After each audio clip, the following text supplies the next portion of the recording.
5. Hello, everybody. Welcome back to episode 60. 65. Woohoo! I definitely switched this. I was like, 56. Nope, dyslexia. Wow, what an episode. 65. That's a good number. Isn't that like when you can start ordering off the cool menu at diners, right? Is that the limit? It's not a children's menu, but you get the early bird special when you're a senior. Yeah, you get the early bird menu now, or the child's menu, right? Like, I mean, that's if you just go at a certain time of day. No. Yeah. Oh, okay. Well, or the senior menu. Listen. Senior. I don't think they have those anymore, do they? I guess I've never seen one. Maybe now when you in restaurants near retirement communities, they sure do. Okay. Well, all right. So this episode, you can get your own discounted burger and fries as you sit back and listen to this lovely story as we celebrate making it here. So yeah, hey everybody, welcome. It's the Venture Maidens. We're a D&D 5th edition 2014 / Tales the Valiant actual play live stream and podcast. This is a very adult themed show. You can expect a lot of fucking swearing and some dark themes. In general, we keep up a content warning just for body horror, just because of graphic fantasy violence descriptions. This episode too, I anticipate there will be content warnings. I absolutely anticipate that. I'm not sure which ones will come up, though, because there are a lot of possibilities. We're literally walking into a nest of devils. So expect things around those themes, maybe manipulation, bondage, other strange things associated with, the Lords of Hell. But go ahead and make sure to, if you are concerned or worried about something that might come up, check the content warnings right now in the stream if you're watching this, or in the podcast show notes if you are listening at home before this episode. I think that's it. So let's get into it. Hey everybody, my name is Celeste Konowich, and tonight I will be your game master. And my name is Brittany Quintero, and I will be your Eldrin cleric, Marana. Yes. And I'm Nassim, and I'm going to be your orc fighter and druid, Tony Silvertail. And I'm Sage, and tonight I will be Aoife Flannery, your sanguine satyr bard. That's a good word for tonight, yes. Yeah, so as we've hinted, we have some stuff going down tonight. We are headed off to meet some diabolists, and Aoife's making some new friends across all spectrums of the planes. But before, of course, we get into that, we have to recap what happened last time on Venture Maidens. Tell me now. I command you. That's a spell most devils have. We had a pub scene, which we hadn't had in a minute. Pub scene, yes, a proper pub scene. We started in the school pub, which was called The Cellar? Yes, named it The Cellar, which was cute as hell. Yeah, it was cute as hell. Under the library, we all gabbed about our downtime activities, what we've learned, what we've become proficient in, things of that nature. And there was a curfew set upon the town, so we had to get back to our Cooper before the end of the night. And among our strolls back down to our house, we encountered the secret police who had been harassing and attacking a young couple. And what happened? Yeah, and then we jumped into action to intervene. And as Brittany said in our pre-recording chat, we mopped the floor with them. Yeah. They were being led by a Chol, which is a fiend that Marana determined. And yeah, it's a mercenary kind of fiend who takes contracts in order to shed blood. And accompanying it was basically 4 regular mortal goons. And they were, bullying this young couple. And we took care of business. Yeah. You taught him a lesson, a bloody lesson. And yeah, that's pretty good. pretty good. That's what happened. And then we kind of wrapped up as you all made your exit from the streets after Marana had laid down some threats against the last remaining dude and was like, yeah, I dare you to come back and find us. Remember our faces. And I promise you he will. I'm pretty sure Marana's like learning. You know, she's still foggy. She has like a base idea, but apparently Marana does not like bullies. It's fair. And our faces will be on wanted posters soon, and we will say, come at me, bro. Come at me, bro. We are of a level where we can handle you. Come hither, brother. We've outranked all your NPC stat blocks. What?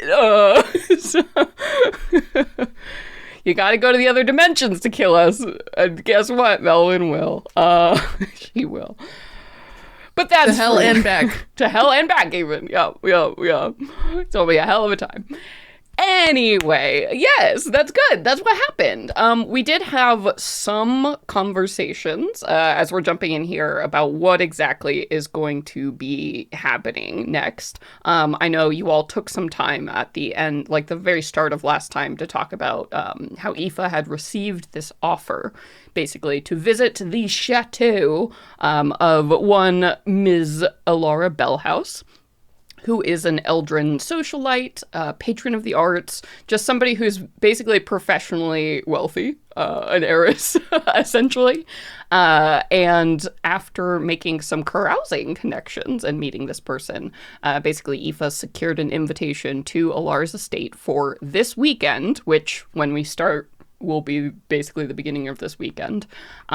She had told Aoife, like, hey, come alone, but there was some implication that maybe that wasn't like you only one person, but maybe like you and an entourage, right? The people that are like the servants and, you know, whatever. So there is some flexibility on that. But we did discuss exactly like, hey, like, what should we do? Should we go? And we have decided that Aoife is going to go to this thing, and both of you are going to attend or accompany her in some capacity. I don't think we decided yet if it was like having you pretend to be like, you know, members of her staff, or having just like creeping around, waiting outside, or trying to sneak in. So we will get a little bit more information, and then we'll make that decision very soon. But as another reminder too, we did have some stuff that we learned about Elara and her specific allegiances last time. And I know there were some potential questions that you wanted to ask Kelbeleth before, or I'm sorry, not Kelbeleth, different archangel from a whole different thing I designed. Poenya. Aoife wanted to ask Poe about, because when Aoife had showed the coin that Elara had palmed Aoife upon giving her this invitation, Aoife showed it to Tony and Marana and asked Marana if she had any idea, if she knew about it. And Marana said that this was a symbol that belonged to an archdevil Mammon, who is known as the Gilded One, and is all about that luxurious revelry and avarice and Sweet, granting sweet your deepest desires, whatever they might be. Ooh, yeah. And Marana was definitely a little bit suspicious. Wary. A little. Wary. Yeah, that's a good word for it. And so we had talked a bit about how we wanted to tackle this kind of issue. And yeah, Aoife wanted to ask Poe, you know, what the kind of protocol might be in this situation, given her exact wording, and given that Poe has clearly been well acquainted with Eldrin nobility for quite some time. Oh, yeah. For better or for worse. Oh, yeah. Okay.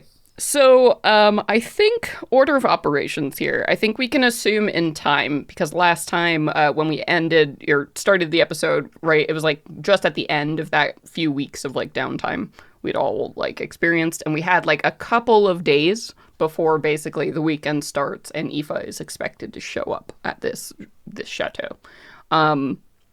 So a few things we can decide is obviously what we want to do before we get there. If there's anything like talking to Poe or making any other preparations, any equipment or anything you want to make sure you have preparations to make.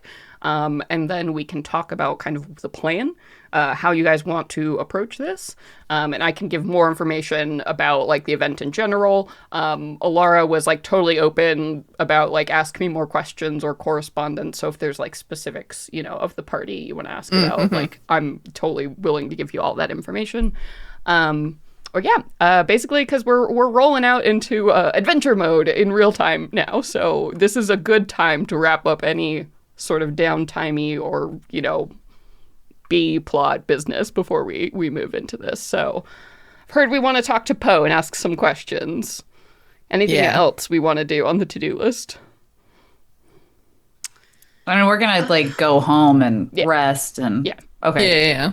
Yeah, so assume you have like a couple of days to, you know, rest, recover, get your stuff together, do any prep you need to before rolling out into this occasion. I think... Question. This coin, is that essentially the invitation? Yeah. To go to this place? So actually, Aoife would receive a formal invitation as well in the mail because that's polite.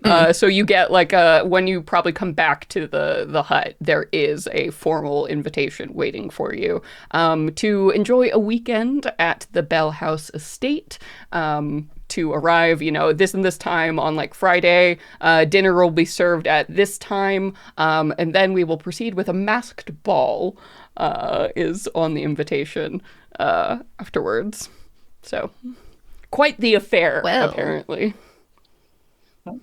Well, because the thing I was leading towards was trying to find a way to forge another coin, copy it as if it was our invitation. Yeah. So the coin would be like the secret invitation, right? So a lot of people who are going are probably getting this gilded invitation, but you can assume that there are going to be people there who have these coins of some kind that it's like the private. There's going to be the party within the party. Yes, In order to get through that door, you got to show the coin. Right. But to get into the regular party, you can definitely come in on my invite, I'm thinking. Yes, exactly. And so you can assume that there will be some kind of, once you get there into this party, something you have to do to basically earn your way into whatever the secret club or group is.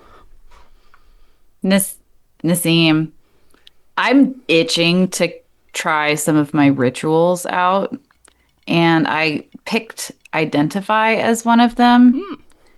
And I think that might be useful because if you're getting a coin from a big, I don't know, archdevil, lord. I mean, Mimon's like one of the kings, the lords of hell. Yep.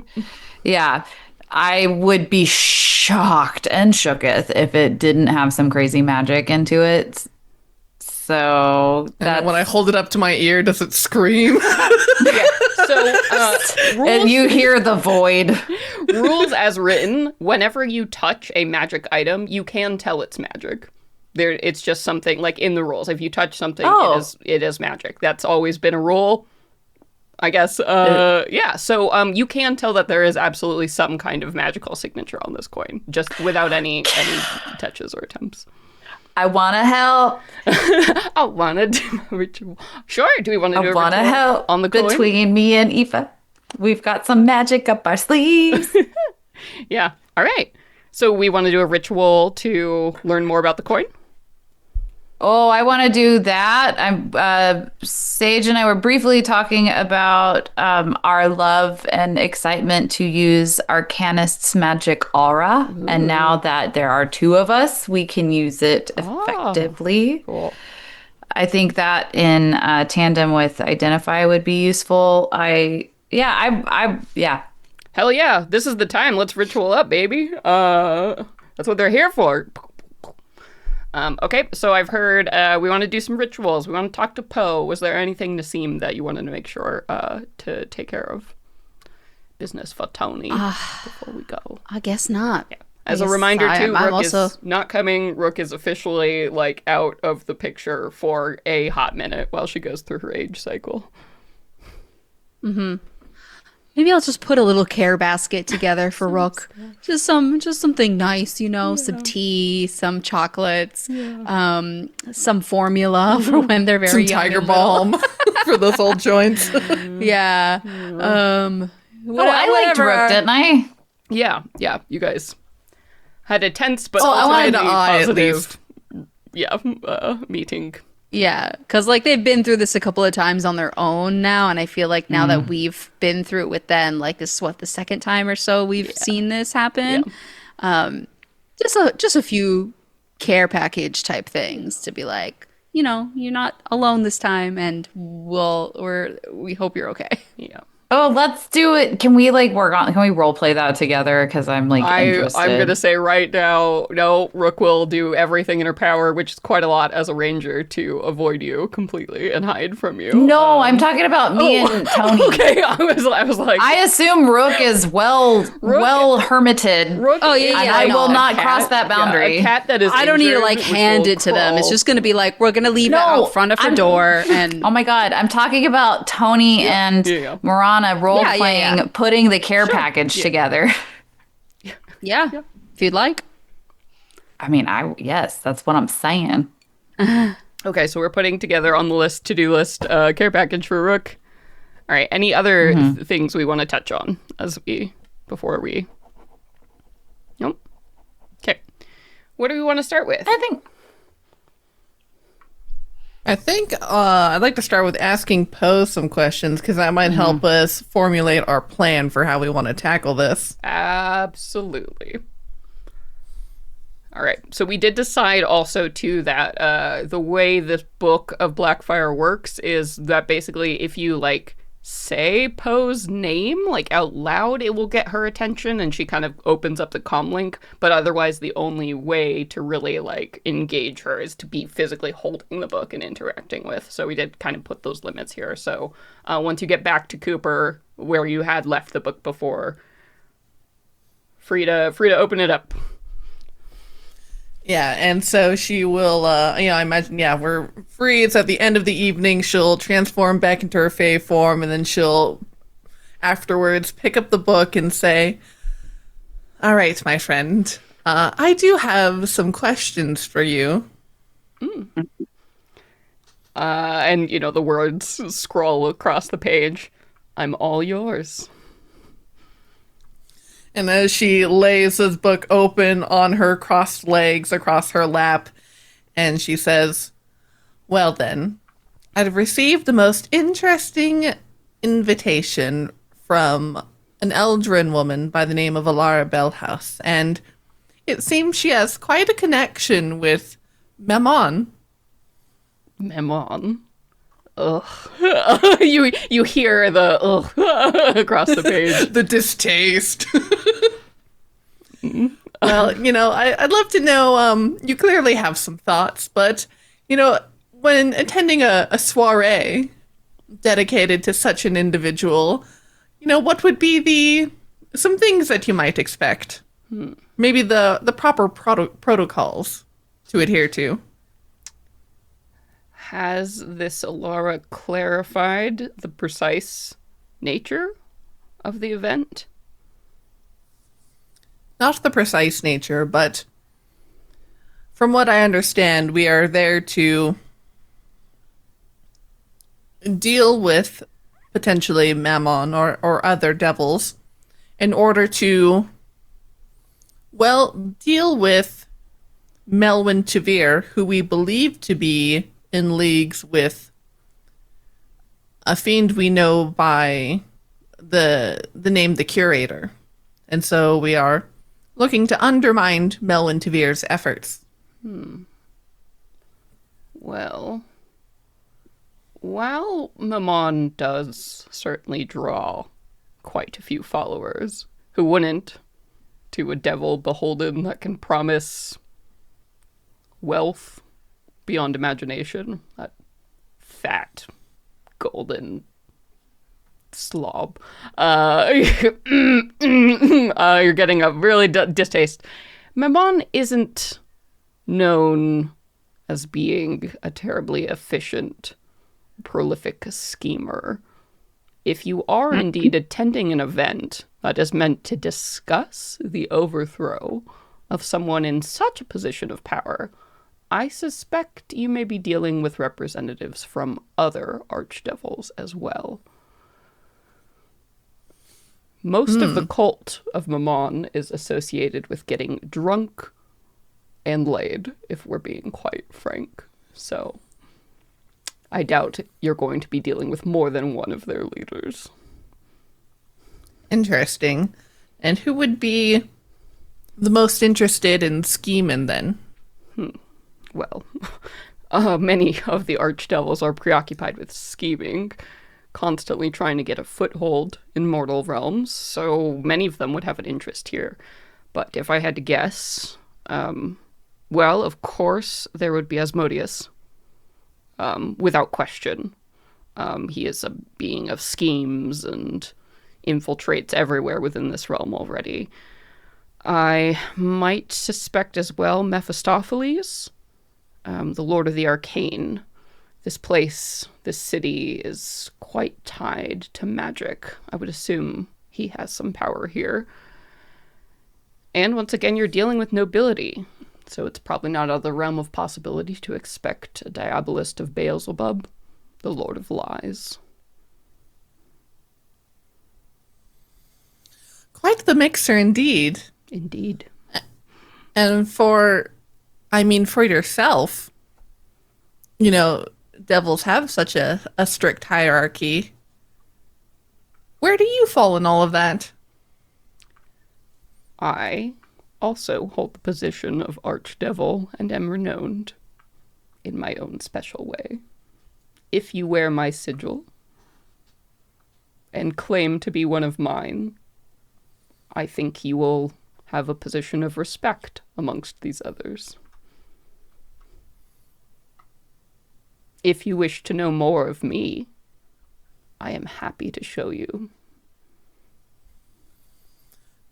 And at what cost does it come to wear your sigil? Nothing. It is simply a sign worn upon you. I could not stop you from finding it and wearing it yourself, but it will mean something that I am freely giving it to you. To them, at least.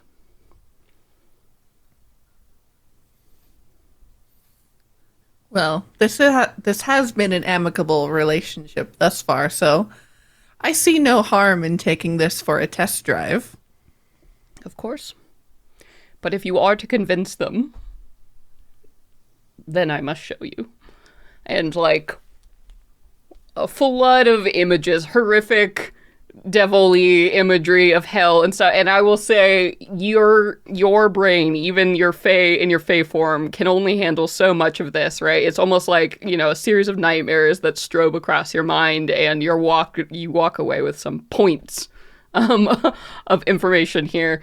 And I'm gonna go ahead and read you some stuff out of a monster stat block about our friend Poenya. You ready? I'm ready. Okay. Poenya, the Duke of Retribution. The fiendish beauty descends on dark wings, her eyes glittering with malice. Champion of revenge. Poenya lives to harvest the souls of those who have done violence to others. In particular, she targets individuals who commit harm to children, domestic violence, or sexual assault.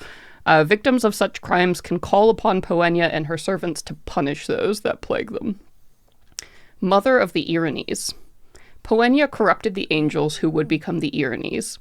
Her single-minded drive to punish murderers and abusers appealed to them. Poenya is attended by a band of 9 female Erinyes called the Muses.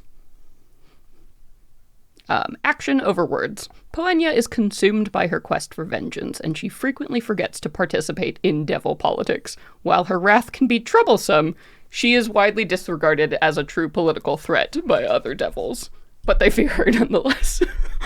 So that's just a quick summary. Obviously, so a lot of what you are seeing in these visions is the blood, the vengeance, the horrificness of this. But she is known as the Mother of the Erinyes. Quite the fucking legacy, yeah. So in some cases, you're like, okay, retribution, right? Like, it's a bloody, violent world she lives in, but it's like the extreme end of justice, right? That's her bag. Of all the devils to consort with, not bad. Not bad. Yeah. once your stomach starts roiling, from the God, that probably strikes you as not bad. And as this just deluge of blood-stained memories flows through her, I have a picture of her and her. Oh, sick! Yeah. She looks awesome. She's sort of like almost a corrupted angel, sort of. Yeah. And as that tide rescinds, Nifa steadies herself on her bed, and she says,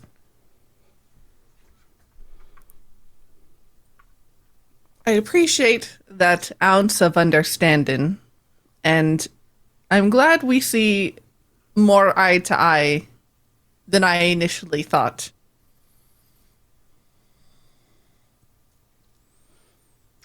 There are few archdevils who are as sympathetic to the plights of mortals as I.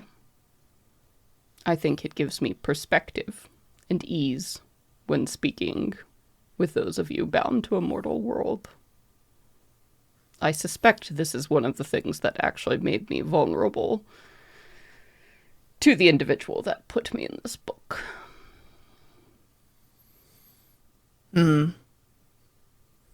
Well, I shan't pry on that now, but I am curious. I think that is a conversation for another day.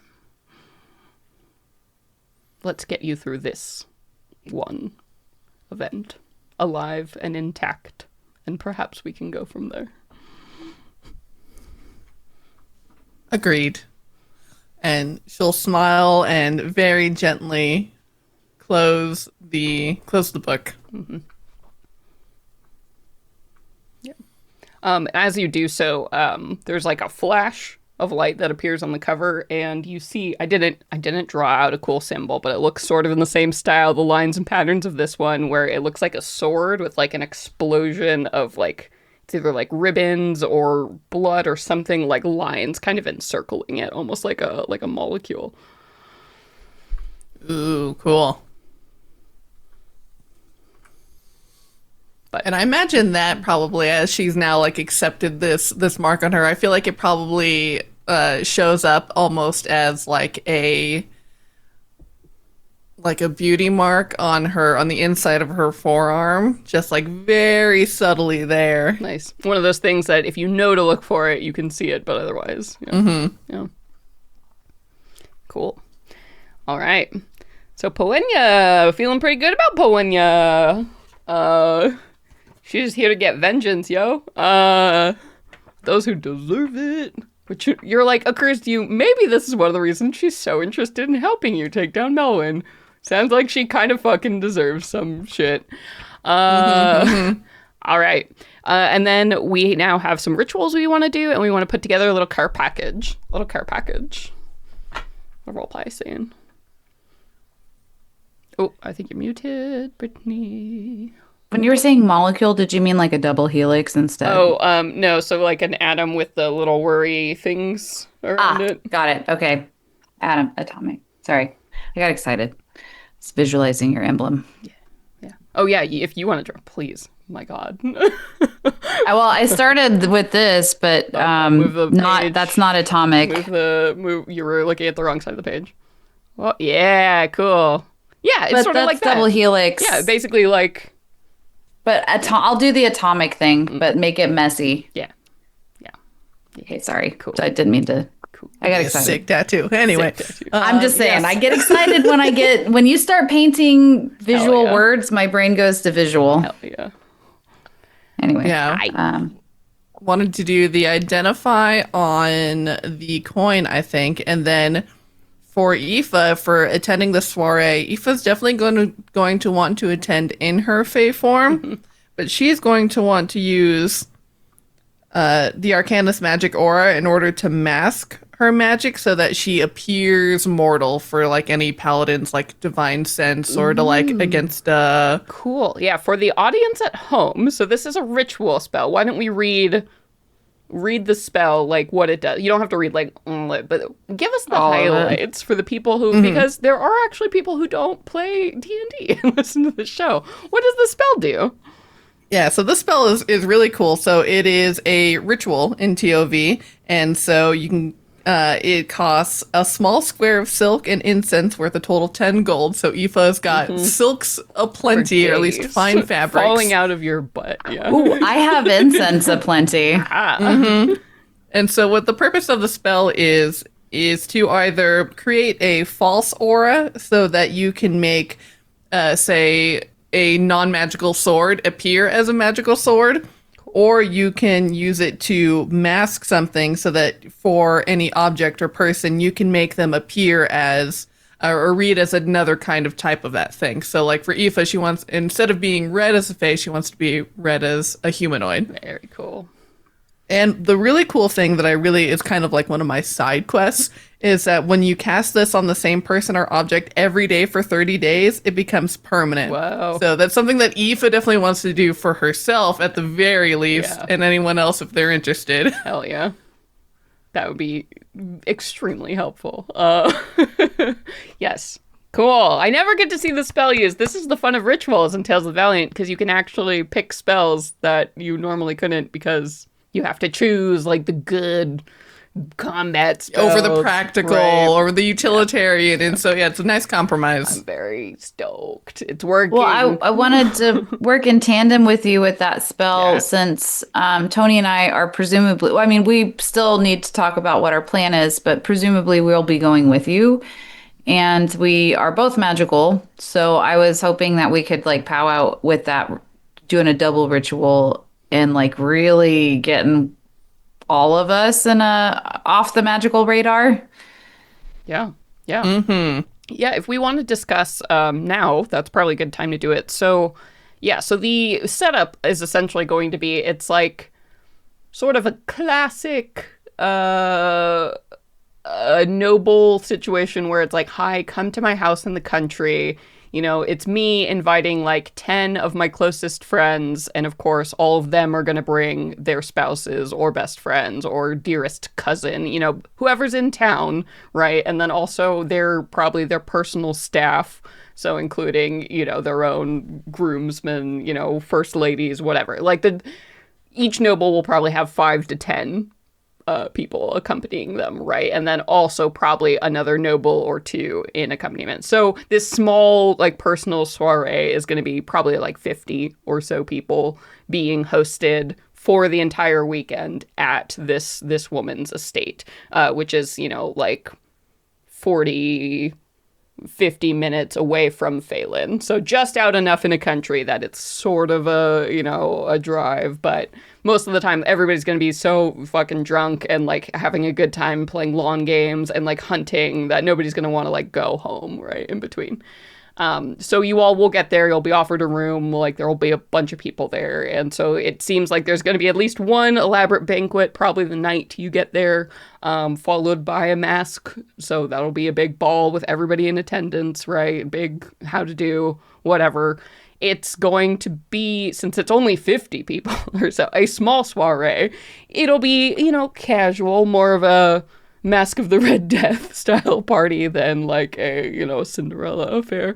If I had to just pick the themes. So an intimate gathering of, you know, 10 nobles and all their closest friends and servants. So obviously with that, there will be plenty of household staff. This is probably small enough that a household staff of like 15 to 20 individuals will probably be running the show. So it's not like they're going to have like outside caterers or anything there. But I mean, if a noble insists on bringing, you know, I have to have my personal herbalist to make me my potion every morning. Like, this is the kind of shit, like, yeah, of course they can come with you. But, yeah. Right. What is nice about Winter Palace. the personal soiree security will probably not be higher than, you know, the 5 or so men-at-arms that, you know, nobles typically keep around the house, right? most nobles, maybe these days, they'll have some personal security like at the door that they hire, but it's like not a time when most nobles this close to failing need to have a whole fucking like guard staff, right? Yeah, so that's kind of the shtick. And these big like chalet kind of mansion houses that you're going to, think like, you know, France in peak like Marie Antoinette era. Halam Shiral. Exactly. 40 to 50 rooms, ridiculous, like these mini palace mansions out in the middle of the country. So a lot of secret spaces and a lot of potential secrets hidden within and all kinds of interesting things. So that's the scoop. Feel free to ask me any more clarifying questions as you make your plan. I want to make sure you guys feel like you have everything you need to plan for success.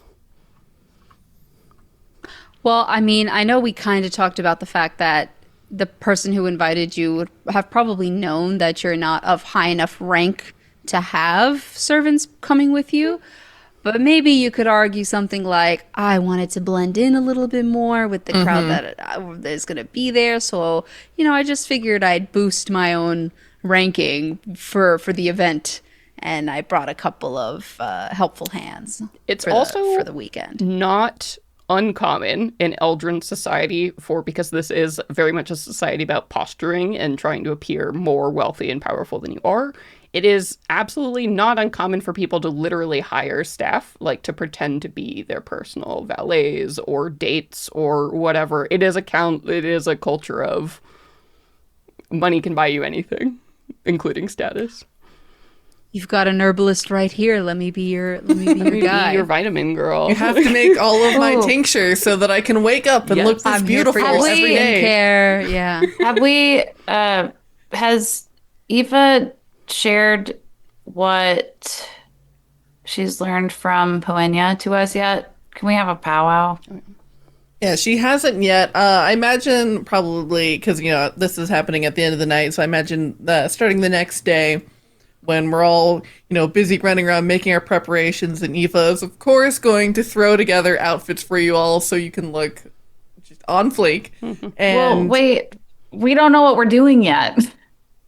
yeah, so amidst all these preparations, Aoife, like, as we're, I imagine, probably sitting down at the breakfast table with our tea and coffee and breakfast, and Aoife will broach the topic that, specifically going out of her way not to say Poe's name, which you all will notice, that this individual that lives inside her book appears to be on the side of mortals as much as any devil could possibly be.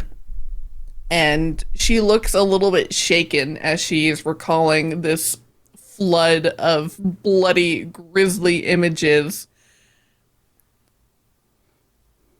She is on the side of those who have been abused, neglected, chewed up, and spit out. And she, more than anything, seeks retribution. And I would suspect that perhaps it is even one of these Rothwells or a Tavir, that put her in that book. And so she would rightly be on the side of vengeance to extract her revenge against the Tavirs. So she'll definitely be on our side against Melwyn. Of that we could be sure. I like her. So cool. Yeah. I mean, there's a lot of misconceptions about things that are grandly seen as one thing. But I like her. That sounds really cool. What she said, so she said all that? More or less. Okay. In the uncut motion picture. So Eva, I just want to be like the most helpful in the way that's going to benefit everything. I mean, maybe you can chime in too, Tony, because both of you know more about all of this than I do. I'm just going off of what y'all have told me and the little bit of reading. What's the best way that we can help you in this? Like, what's the goal? And then what would you like us to do? Well, I would definitely love you all to be there, and she'll show off this beautiful gilded invitation with like the scent of like potpourri and like honeysuckle, and we'll say, so since we're staying at her house, I'll imagine that she's probably expecting that I'll be coming with a lady's maid or, you know, whatever. So if both of you want to come posing as staff, that'll give you the opportunity to be not noticed, potentially. It would also give you access to places like if you had to go and attend to some personal, like the personal salad of your lady, right? You need to go to the kitchen and check. It would let you get into those kind of utility spaces that the guests probably won't be able to go into. Yeah. Whisper corners. Exactly. Ooh,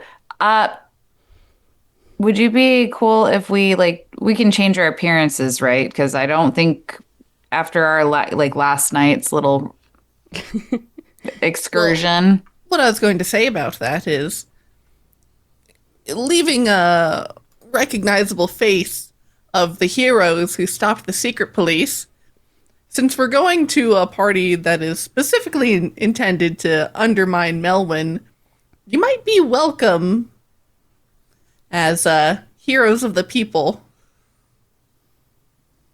All right. Heard. But if you do want to go undercover, I can make it so you'll be disguised for 8 hours at a time.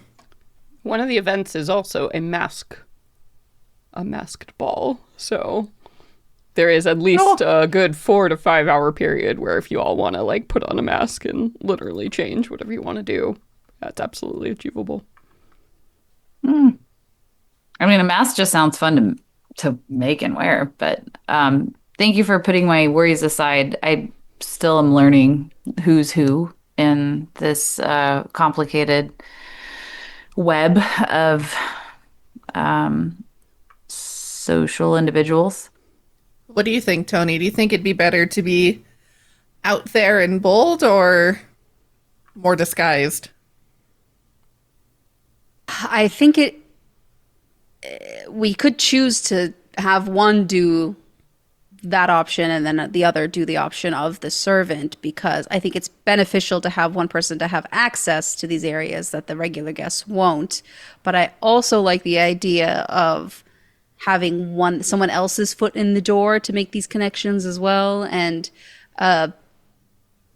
make some friends and allies. And I personally think that's something Marana might be suited to, given the family history that this body gives you. And you made quite an impression on that mercenary. So I think people would be really impressed to hear you regale that tale. But Marana didn't think about that. You see her like swallow her like cereal, just like. The only problem is that your friend did tell you to come alone. So if you are just going to go and talk about this party and bring a friend who is not a hired staff, I don't know that your friend might rub did someone the wrong way. Say you could message them, right? That's true. Yeah. If you're like, oh, I think this happened last night. Yeah, I must bring my partner. Like, they've just gotten into town and it is what it is. You know, like, that's absolutely. Can you make an exception? Kind of. You have a sense that would not be outside the decorum of. When Elara said come alone, now, especially now that you're looking back on it, you think the intention might have been like come as the representative, right, for who you're speaking for here. Like, don't bring other diabolists, don't bring other devil-minded friends. We're just inviting you, right? We don't want any other people in the room, in the secret room. That definitely makes sense. Oh, so we're invited to the party, just not the secret party. Not the party not with a this. wink. Well, then I think that kind of that's my vote. I think one of us could come as your friend with a great story to tell, and the other one should come as a servant. Um, I think, you guys Aoife, as think I long as you should- walk in with the attitude, you can dismiss whoever you come with at the drop of a hat if they need you to go where they need you to go. All is good.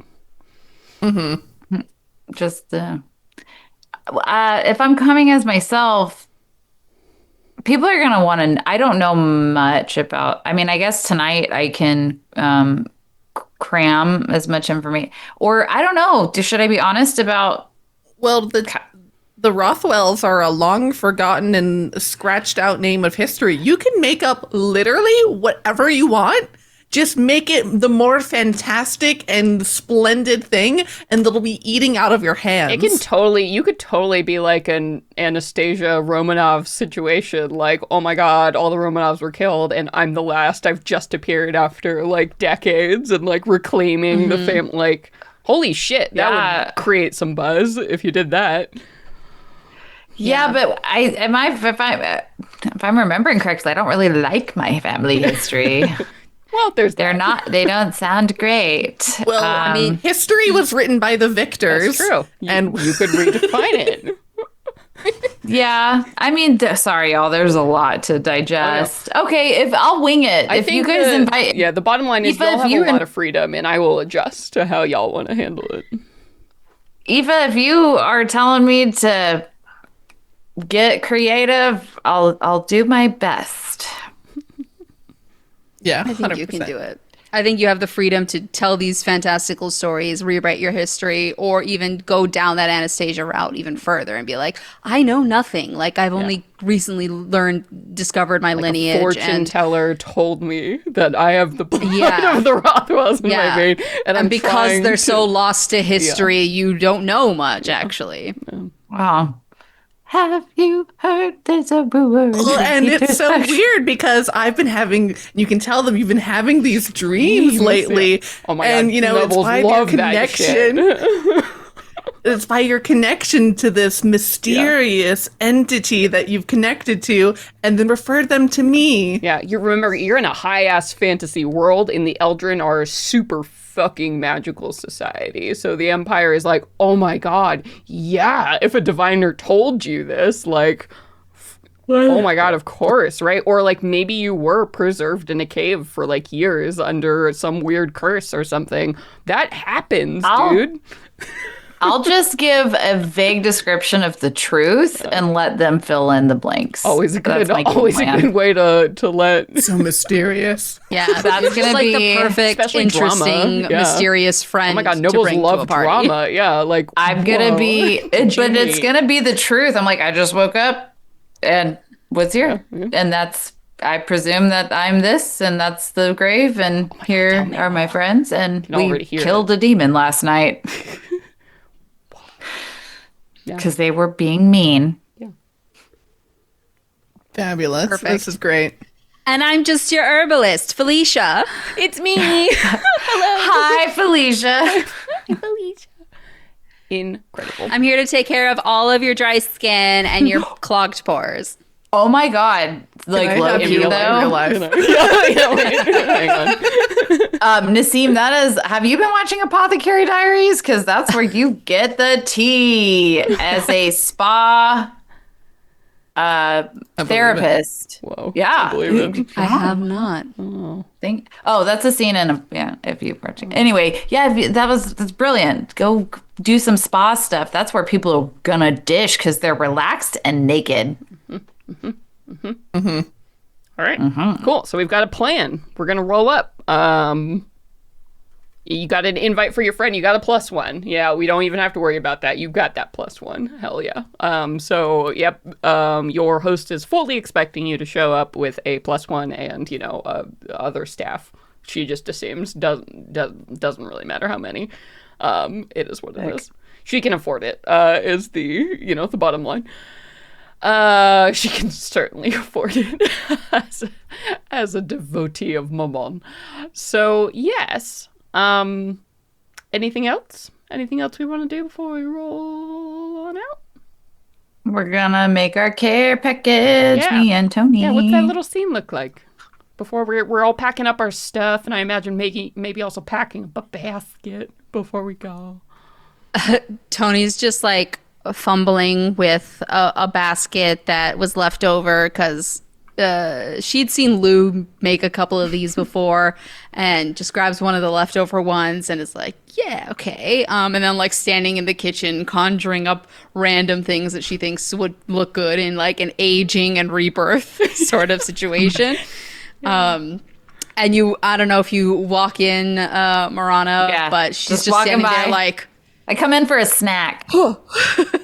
and yeah, she opens something, and then suddenly there's like a bottle of the Tiger's Balm, the muscle soothing ache thing, and then she closes camphor. that and like mumbles to herself a little bit, opens it again, and then there's some formula in there, and as she grabs like baby utensils and stuff and like puts it together, and she's starting to like wrap it, Oh, put little flowers in it that she's picked from her bedroom.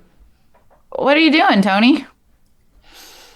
I'm just putting something for Rook, putting something together for Rook. This is kind of a hard part of this aging cycle that she goes through every once in a while, and having seen it happen before, I mean, behind closed doors, it's I can't imagine how many times she's had to go through this by herself and how hard that must be. So I don't know. And we haven't really been around each other for a while. And she and I have kind of been through a lot together. So I just want to let her know that, she's not alone. Oh, I like this. It's like a chrysalis butterfly cycle.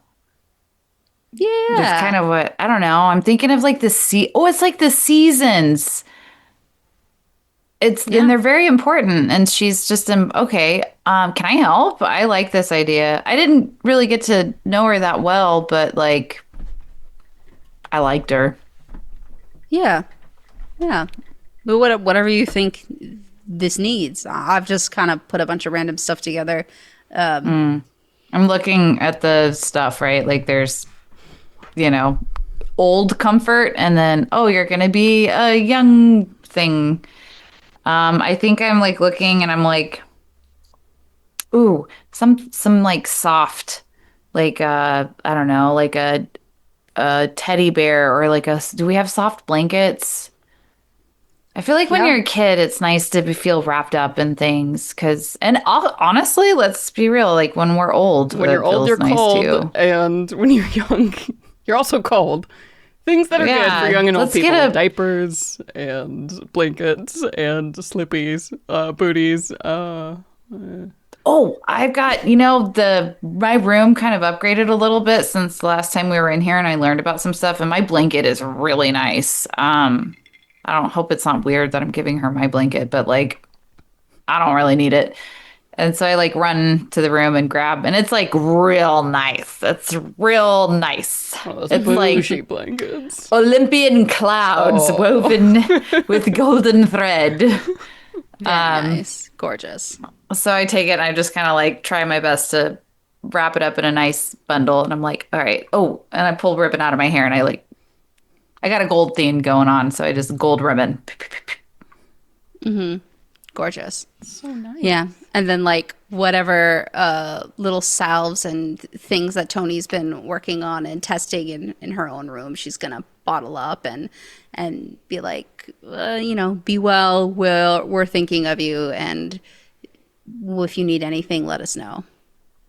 Yeah. Very sweet. Yeah.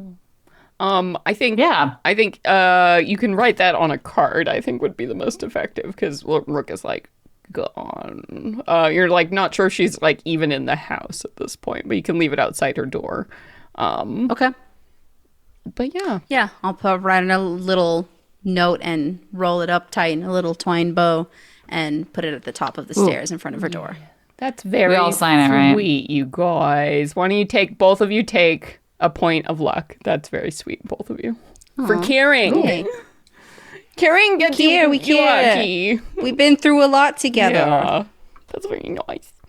I haven't. I just met her. I just like her. You just know you got with that deep cleric insight, you're like, whoa, you've been through a lot. I'm like, ooh, you're battle worn. Holy Your shit. soul is old. Okay. Yep. All right. Well, and I like the bonding moments that I get with my new companions. Yeah. Okay. We ready to roll out to a party? Yes, I'm going to refill as well. Yeah. Yeah. But I can hear you. All right. So, how do we want to approach? That's probably a pretty good question. If you wanted to, you could very easily hire a coach to take you into town. Or if you wanted to, I don't know, how terribly important is it to Aoife to give the illusion that you are one of them, right? Or versus your own person. Yeah, I would absolutely say we should hire a carriage in town because just popping out of the woods on the road and then like walking on your feet on the road who would certainly do that. Right. So I'm just going to warn you right now. Think like that. All the details will matter in this little situation you're walking into. So yes, you can easily hire a carriage. It's something like ridiculously cheap, like 20 copper to take you from, like here, Phelan, to, the half hour to the chateau or whatever. And there are plenty of carriage drivers just waiting for fares. So you can park, the hut. I don't know. Do you want to park it? Well, I guess this is an important question for if you need to make a close escape. Are you trying to park it as close to the house as possible and then walking back to the city and then going, or are you parking it by Phelan? Ooh, I would say have Cooper drop Aoife off in Phelan. Aoife will hire a carriage to ride up. You all park Cooper outside of the estate. Aoife will have them pull the carriage over. You'll appear. Look, stop. They're my friends. We have to let them in. And then we can all ride up together. Yeah. Mm-hmm. There you go. Yeah, and, for a silver piece, the carriage driver will do literally anything you want. So, yeah, no worries. Just a nondescript human man, like, yeah, okay, cool. And can pick you all up. What's your look? Like, your basic look as we're arriving? Remember, the banquet hasn't, is hours away. This is Friday afternoon, so you shouldn't be, like, dressed to the nines at this point. That might be distasteful. So what is your, like, oh, I'm arriving, and I've traveled, but I still look cute, vibe? Yeah, I think she's wearing this very kind of, like, Edwardian-inspired, like, romantic, like, Titanic dress, where it's got this very nice, like, fitted, corseted bodice with these, like, wide, shallow neck, and just lots and lots of just beautiful lace and satin, and the bottom is just like this very straight kind of like almost like column looking skirt to it. And yes, and she's got like a velvet shawl draped over her shoulders, and just lots of jewelry. Terribly practical. Yes, good for your road clothes. And what is the look, Tony, that you're going with as this professional herbalist accompanying your lady?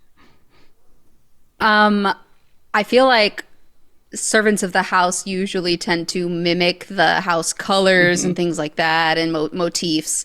So she's probably in a very similar silhouette where like it's the very wide neck and the column type skirt, but with all way stripped down, none of the other frills. There's just kind of like a scarf wrapped around her hips, tied up for her to like clean her hands with between using the different salves and balms and stuff like that. And then on top of that scarf, there's also a leather belt with all the little bottles and tinctures with ingredients and stuff like that. Some cotton pads and swabs folded into the belt, and just like a little utility belt around the waist as well. Nice. All right. And what's your look, Marana? You're the +1, so you're not technically of the house, so you can look however you want, but people will be judging Aoife based on the +1. So what's your look? You don't want to show up at the party with that guy, and you're like, ew, did he wear Bermuda shorts to... Oh my God. I'm going to Birkenstocks and socks. Oh my God. To my garden party? I'm going Bermuda to shorts. assume that everyone saw me leave my room and didn't say anything. Okay. I'm going Bold to be assumption. wearing No, I knew. Yeah, that's fine. what I like could try to put together in our little like magical room as what was in my time, my soul's time, very trendy. Oh, yeah. Which how long ago did we determine that was? A few hundred years. Yeah, so I'm rocking like whatever was super trendy 200 years. Vintage. Yeah. Super vintage, but I'm kind of gonna guess, Yeah. maybe a little metagaming, that nobody said anything because it's kind of like a version that's like might be cool, or like a real haute couture kind of, I don't know. Yeah. I put what I thought was the freshest fucking digs that I could. From what I kind of remember, like, I'm like, yeah, this is the shit. I got a magic room that's just like giving me fabric that I can put together. Like, this is it. Hell yeah. I imagine since we're going with it's going to be like a chitin kind of like lots of fabric and, like. Yeah, I love it. Yeah, I think it does. I think this is a society that is obsessed with bold fashion. So a choice to go really old, right? It's a look.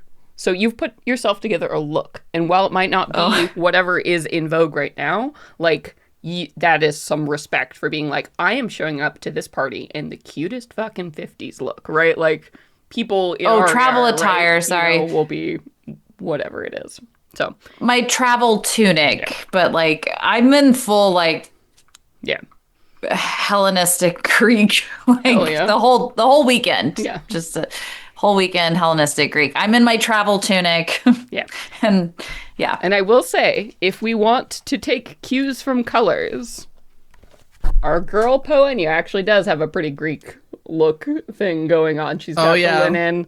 Feathers are big because she's literally corrupted angel. She literally made the Iranes by corrupting angels to be her bays. And she's got sort of a blue and then the blood red ribbons. I want that feathers, indigo. Yeah, these are all good. Like the deepest dark, almost black, because that's the first. It's like the first dyeing, so that's like the wealthiest. Like so it's not rinsed out too much. Whites, shades of the indigo to sort of cerulean, bold blues, are gonna give be me good. that She's got woad, some gold. baby. She's got a gold little crown thing. So. Oh yeah, gold. Yeah, yes. Yeah. I'm wrapped in gold. There you go. Gold and blue. There we go. So just notes, because some people will be watching for that. Not most people, but there are people. So you all gather in this carriage and approach the gates, and as you do so, the carriage driver is getting in line with several other carriages that are all clearly, coming from the capital at this point. So you fall into line with many other carriages for a small soiree, as people are clearly filtering up to this estate. This estate is kind of it's an area of the country, like, imagine there's Phelan, the city, and then there's, like, the heart of the city, right, the original, it was, like, used to be walled, but then it kind of expanded outwards, and so you're getting, all these other boroughs and sort of districts. And then beyond that, like, say, 5 miles of, like, kind of sprawl where all of a sudden, you're finally starting to see the buildings and stuff filter out. And then, miles beyond that, you get to the place where it's just green, verdant, like fantasy ass, like rolling, green hills, beautiful, like, the Irish countryside.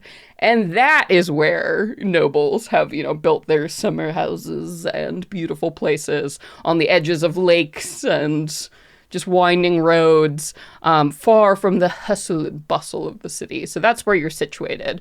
If you were to like stand probably on the hill next to this place, you could probably see the next mansion, estate a mile off or so. So it's really small. So it's a lot of just fucking space that these people own, huge tracts of land.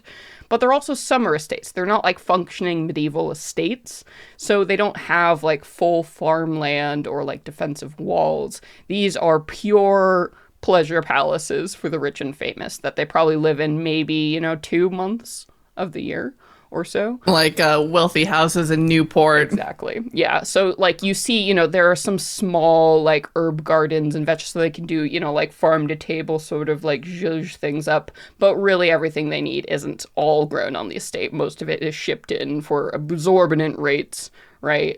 Full staff is hired around the clock to maintain the property and make it look beautiful.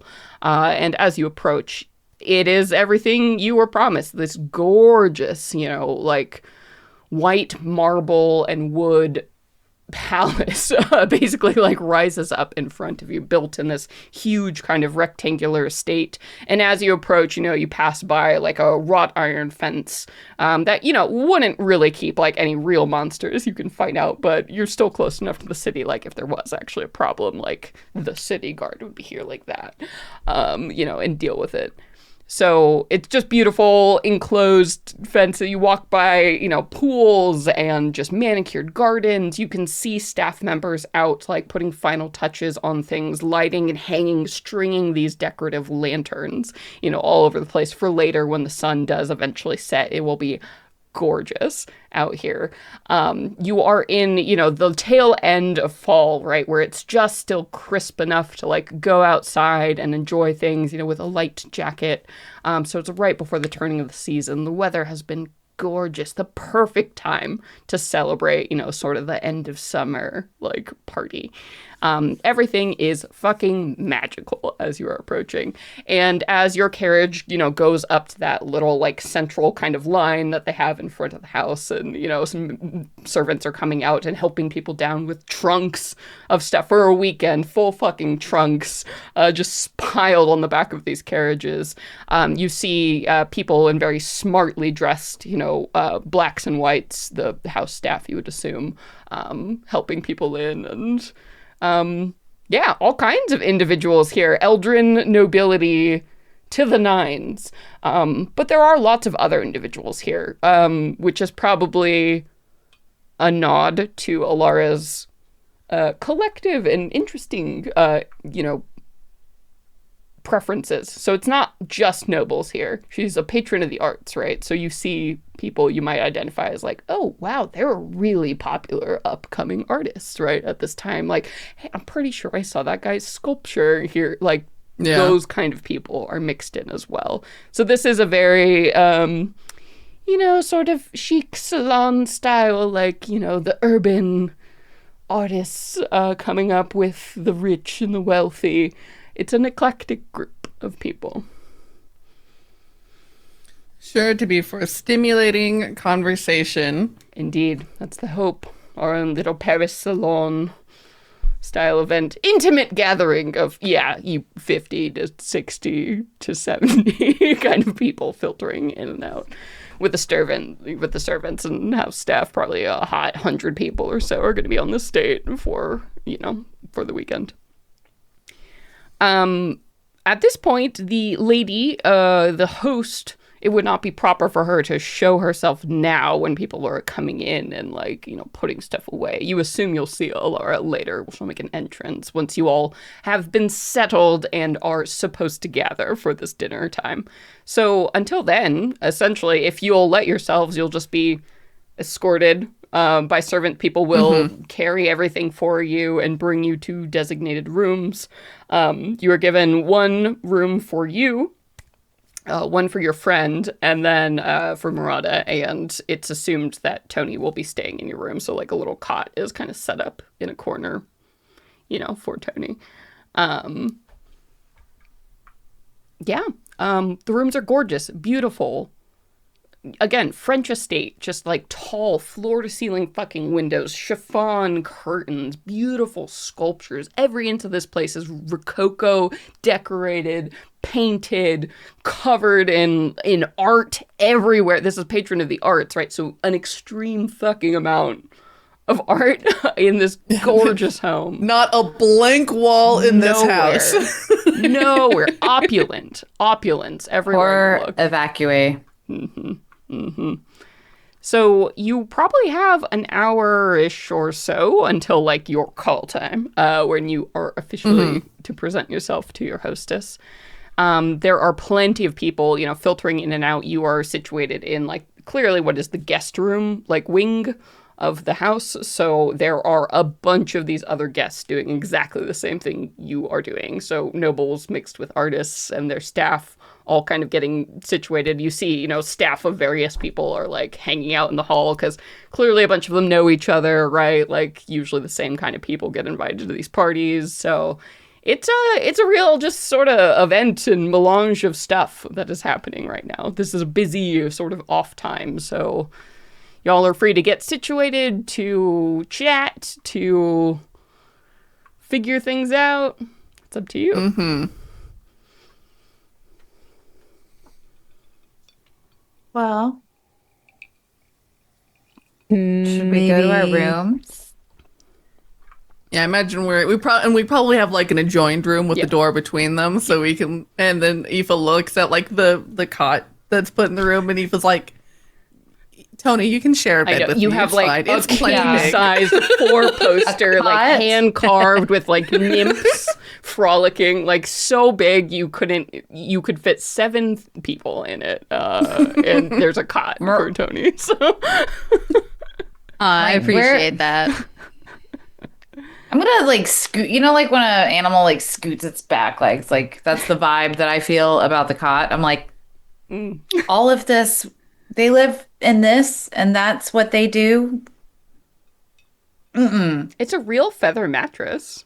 It's just a small one, which is, pretty fucking opulent for a servant. It's nicer than the cot I On had a in wooden- the military. I mean, they should have. The servants have their own quarters. Like, come on, they gave you a cot. Like, what is this? You can share my room too if you get bored with sleeping with Aoife. Ooh! All right, fight over it, I guess, Oh you my know? God, I did not mean that. Oh no, welcome that to a came noble out weekend party, though.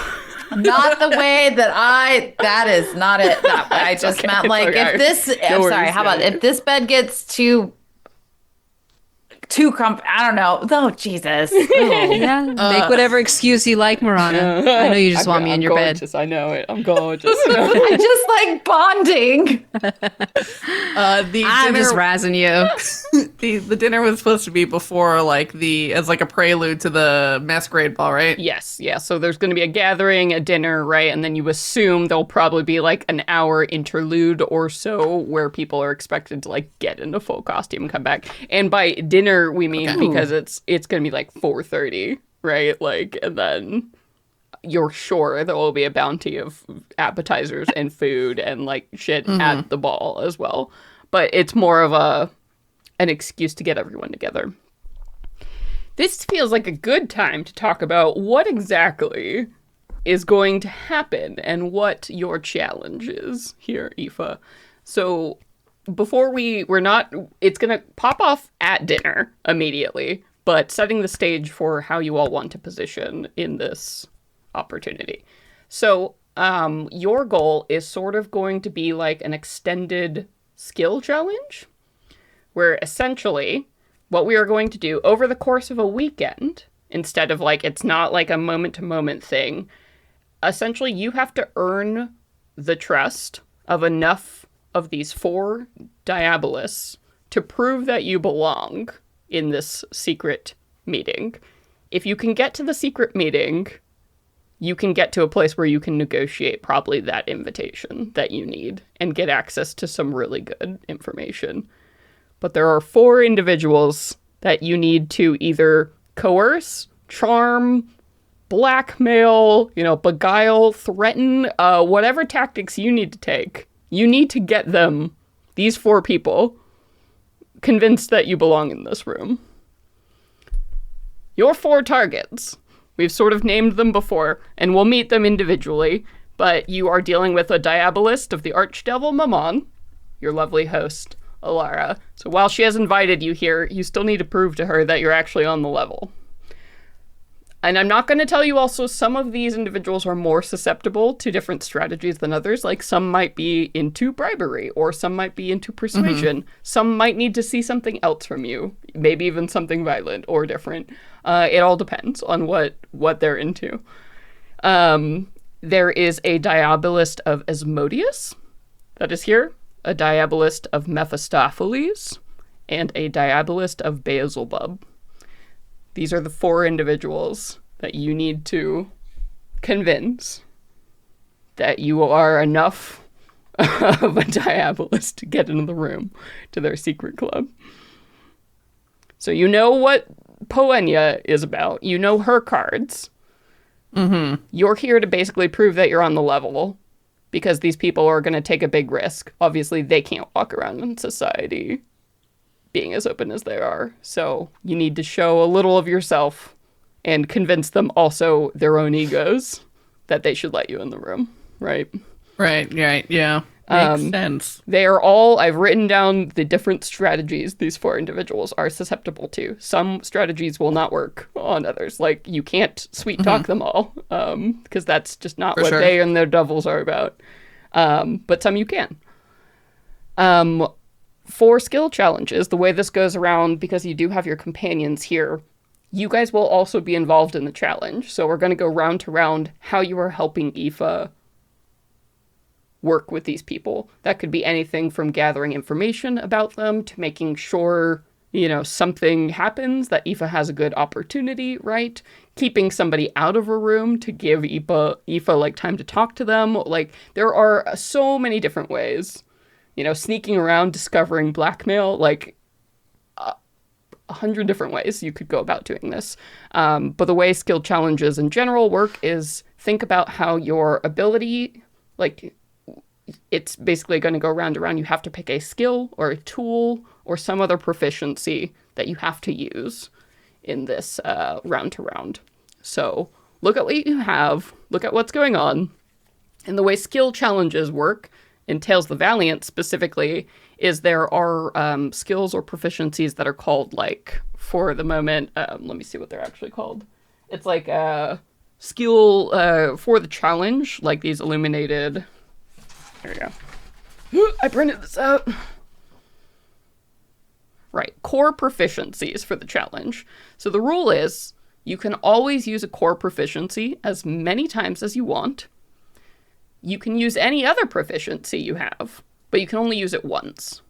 Core are the only ones that you can use multiple times. And you will make the case to me which proficiency you want to use, basically on your sheet, and how it helps the situation. And if we both agree, then we'll make the check.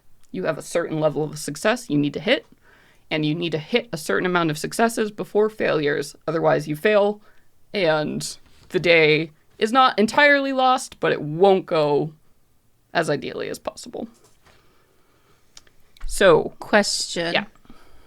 The core proficiency, is that specific to the challenge? Yeah. So I have a list here of core proficiencies that are going to be the most helpful here for this challenge. Do you want to hear them? Yes. As well, I'm going to request a visual, please. Yeah, I don't have a visual, but I will type these in the Zoom chat so you can keep the core proficiencies in mind. So for the listeners, and I will type this in, your core proficiencies for this challenge are going to be Arcana. They're going to be Insight. They're going to be Persuasion. And they're going to be Stealth.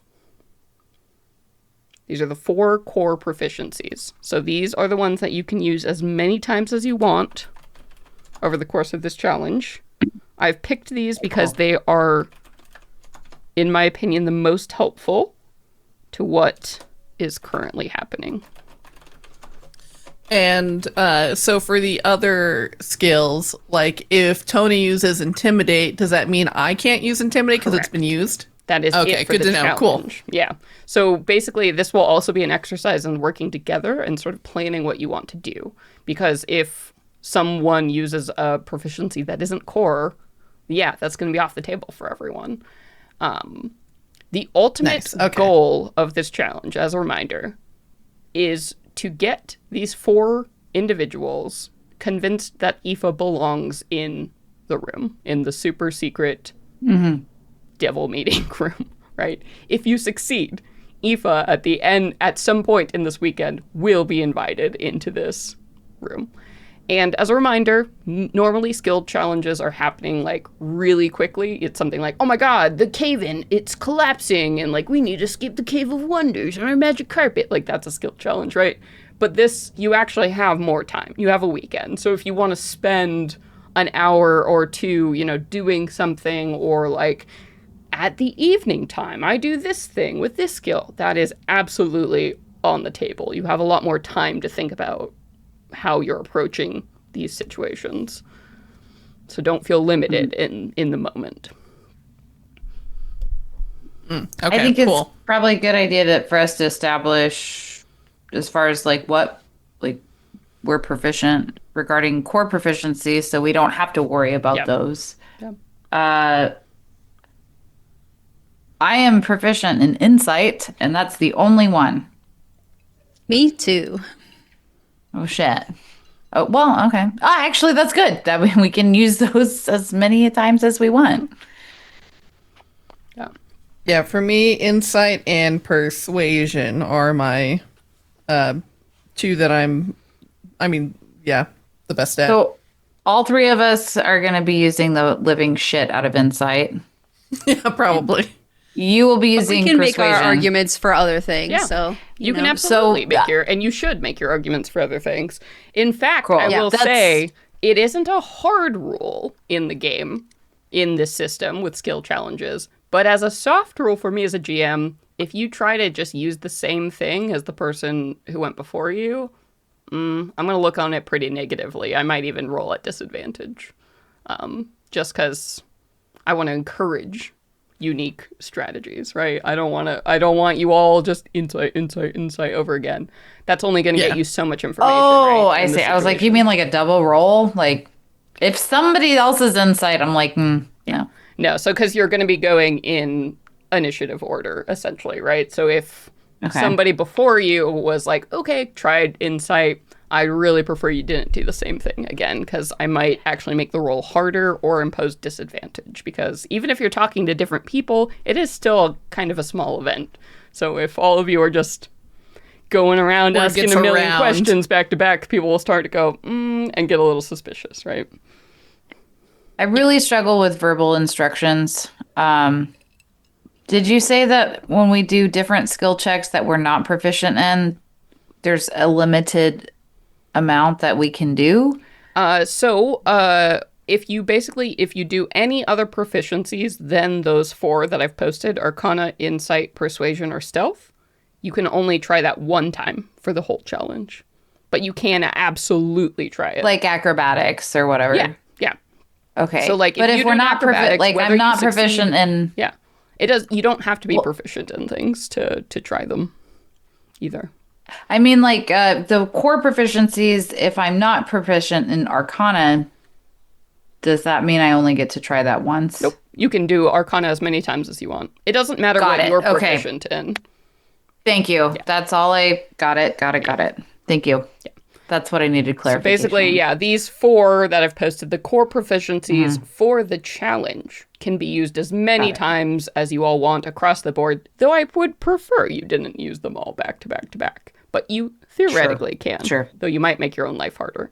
But you can, and you should, try to use especially your best skills, even if they're not in the core proficiency. You probably want to use those early and figure out a way that you could use those to help advance the plot. Because the whole system here is you need to get a certain amount of successes before you get a certain amount of failures.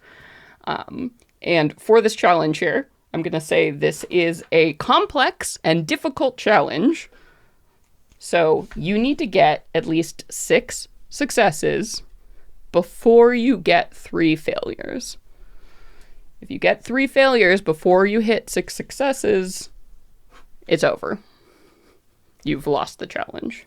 And that doesn't mean you don't get anything. It just means your situation might get significantly harder than it was before, or some additional complication will be introduced. 6 successes as a group or individually? As a group. So it's all the whole team working together. Needs to get at least 6 before you get 3 failures. Yeah, and as far as skills that are outside of the core proficiencies, so Aoife's really good at acrobatics, which I don't think will come into play, but deception and performance are her 2 big ones, and she can also do history.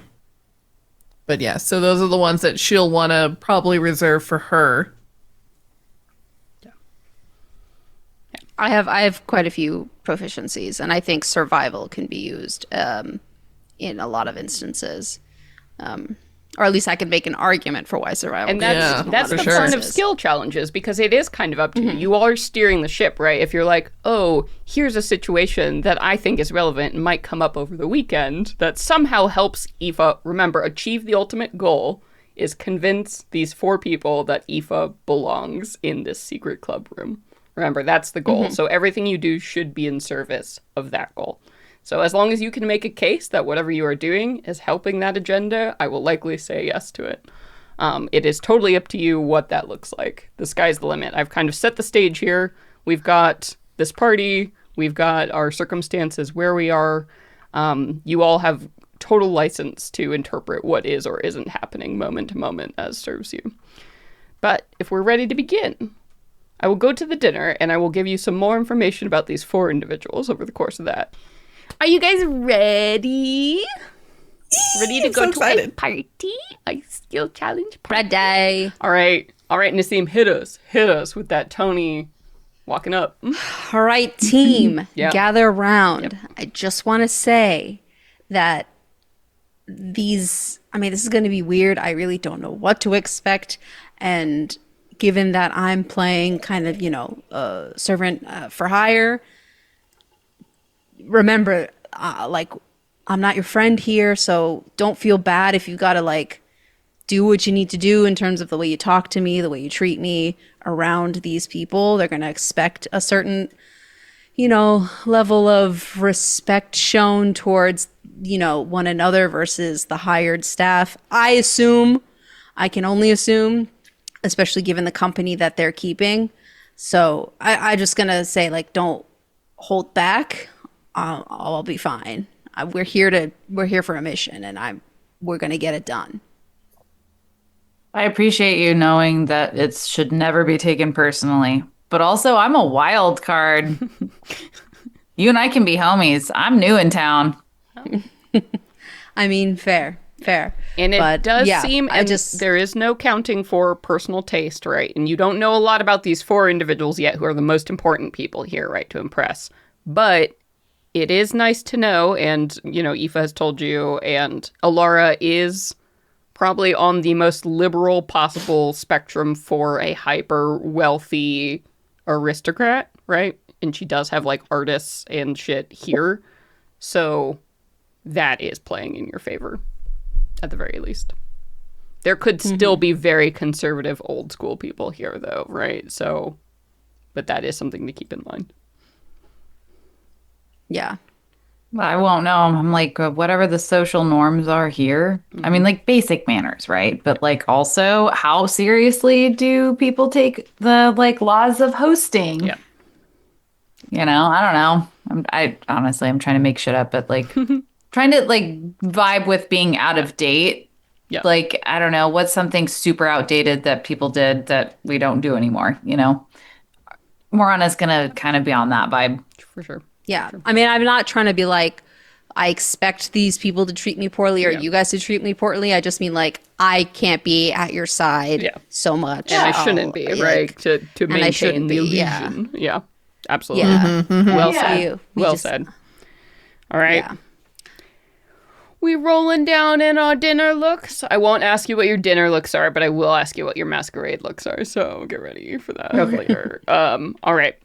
So Dinner's the in-between. the in-between. So the dinner bell, a literal bell, is rung as you all are summoned to dinner. And as you all filter into the hall, those of you who are like listed as invitations or +1, so Aoife and Marana, you have place cards where you're expected to sit.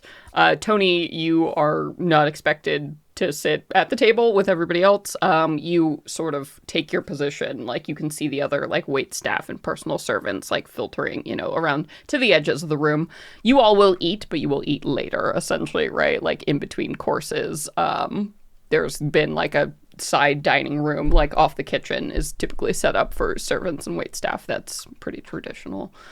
So you can take your position amongst the others. They're waiting.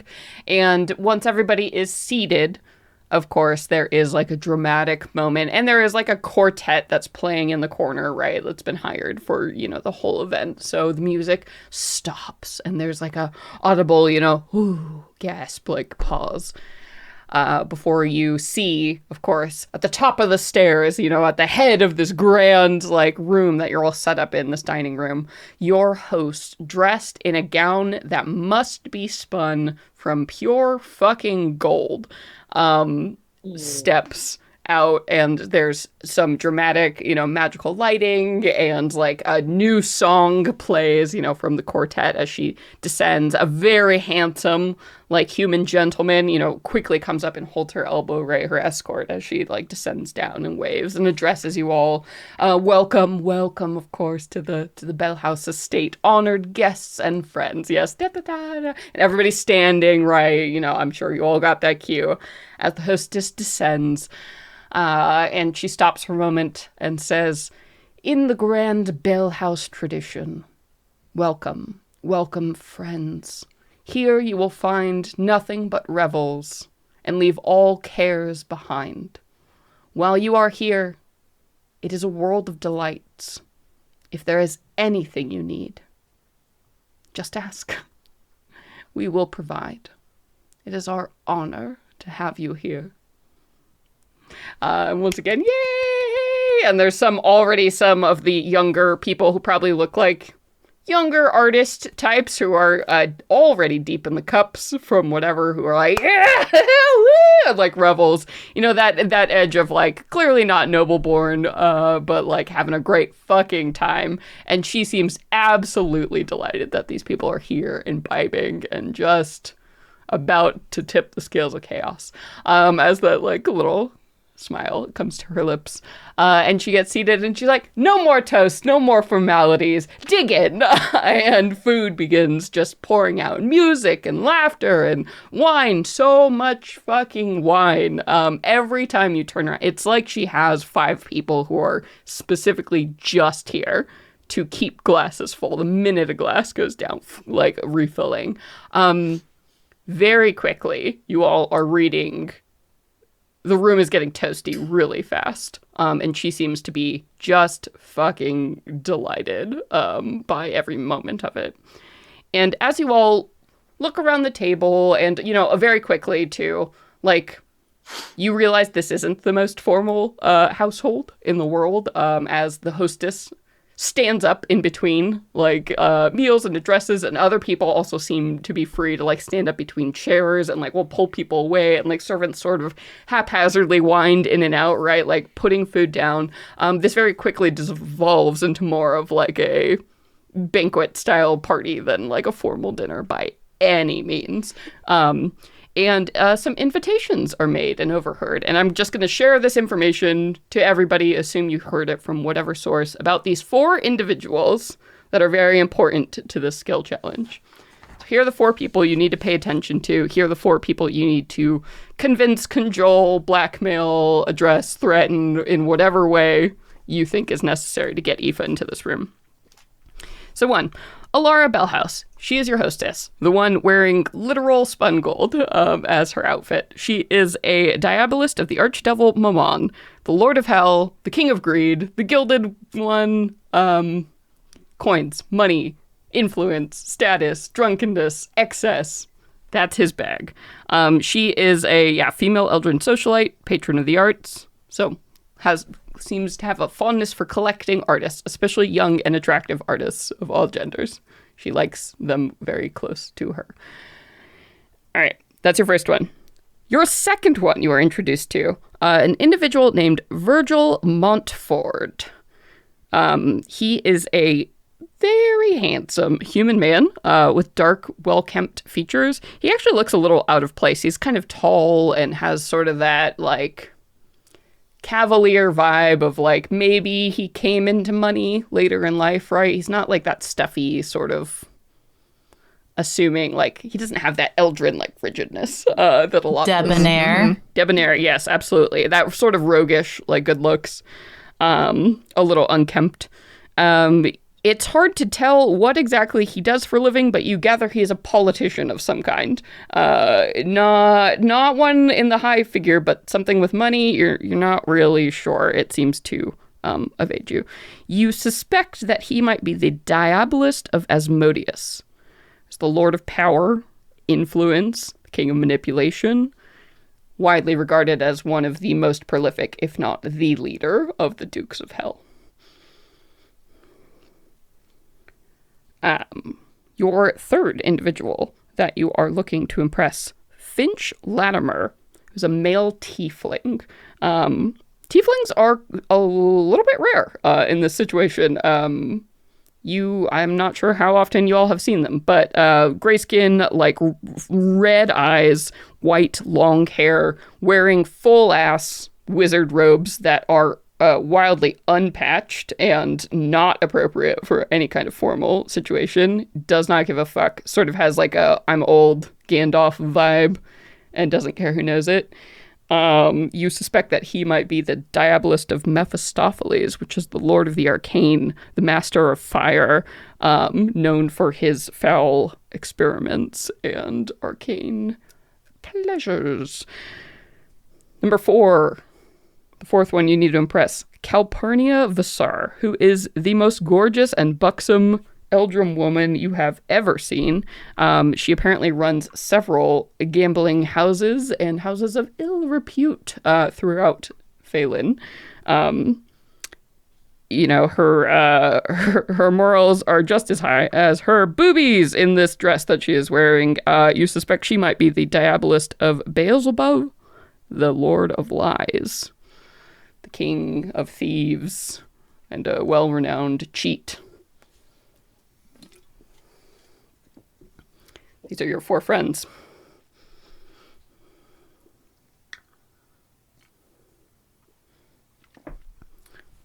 Please give us a cheat sheet. Yeah. I did my best to write all of this down. Yeah. If we want, because we are sort of at the tipping point where we might stop this episode a little bit early and then jump into this next time. Or we could press on really fast through things. So it's up to you guys if maybe we want to cut it a little early and keep this in mind, and then I can type some of this stuff up. And maybe we can discuss a plan of attack and then end the episode. But you all will have to promise to remember what we discussed if we do that. Yes. Yeah. I'm making a point to take notes. Okay. This time. Okay. And for future, I got a special notebook so I can. Okay. So are we cool with that? And then we want to discuss a little bit of our approach now, and then we'll wrap up before we dig into the meat next time. Yeah, I think that's a good call. Yeah. Okay. Yeah, that sounds good. All right. Cool. So with these 4 individuals, you sort of have at least knowledge of these lords of hell. We can discuss a little bit what you suspect might be the individual approaches here that are best for them. And then, of course, with a skill challenge, we will roll initiative. So it's not guaranteed who will go first, but it might be good to discuss now what we think we can do or what we should do to get these 4 individuals. Because remember, you only have 6 checks. It's actually not a lot of time to convince these 4 people. Any thoughts? So for Elara and wanting to collect young artists, for me that reads as Aoife using performance and to dazzle her. Yeah. And I'm quite good at that, so I think that might be a route to go. The one I'm not really sure about is Calpurnia and how to approach her. Ooh, I might be good at that. Diabolist of Beelzebub. Well, hold on. I might be reactively speaking because I was thinking of like,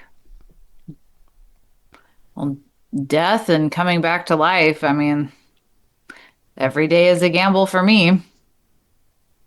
Because she's like into lies, thieves, cheats, and like she said, gambling owner, like a casino owner. Yeah, she basically owns several houses of that are sort of combination gambling den brothels through Phelan. So not the kind of places one politely lists in the phone book, but the kind of places that many powerful people frequent on the down low, allowing her to collect. I think challenging someone like that to a game is a solid way to impress them. Just like, hey, you up for a game of poker? Are you good at poker, Tony? I would say she's had experience. I mean, I could roll for it, and then that'll tell me if I'm good at poker, because I'm sure she's played plenty of times. Like, you can do anything. Downtime. Yeah, absolutely. In this, right? Role playing. Morana sucks at poker. I believe that. Yeah, she doesn't have like a poker clerics, face. paladins, She doesn't get playing poker with them. I think as a general rule, it's pretty much. I think in general, to walk away with their money. I got excited about Calpurnia because maybe I want to smack her down, but I'm probably the least equipped to deal with Calpurnia. I will advise as well too. Keep in mind these people have very powerful benefactors at their back, so you're playing a careful game of ego here. And then they're also probably used to people just like being obvious, right? So you're walking a line. You have a bunch of very clever people here. These people did not become servants of archdevils by being easily anything. That's why I don't know that this is the dilemma of me doing the poker. I think if I'm doing the poker, it would have to be within the servant circle, like at dinner with the other people, the other staff members. I could bring it up, challenge some people, be like, you know, we're probably going to get some interesting perks throughout this week. Who wants to put them up for grabs and take home the biggest pot, and specifically like bring in her staff to the challenge and see what I can get from them. And I don't know if that's something impressive to her on that. That's the thing, is like, I don't think she'd want to play me, but I could draw in their staff members. I've got the wild card handbill here. I had a thought. Can y'all tell me if this is wild? I'd like to work on Virgil Montford, because I like to imagine that Morana is a fairly attractive Eldrin, a fairly unique looking Eldrin, and I am showing up as the wild card. And I have a name that I am willing, I might be getting a little bit speculative or ahead of my britches, but I'm willing to bet that Virgil Montford knows my body's family's name. I bet I could fucking sway him to let me pick.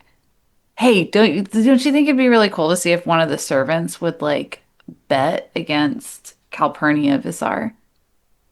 Yeah, I mean, playing these four against each other is also a viable strategy. You don't know. I mean, it's safe to they're here in a position where they are meeting to discuss business, but that certainly doesn't mean that they actually like each other in any capacity. That's why I did list blackmail as a valid strategy.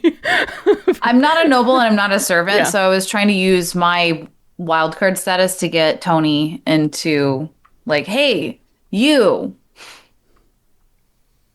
want to bet?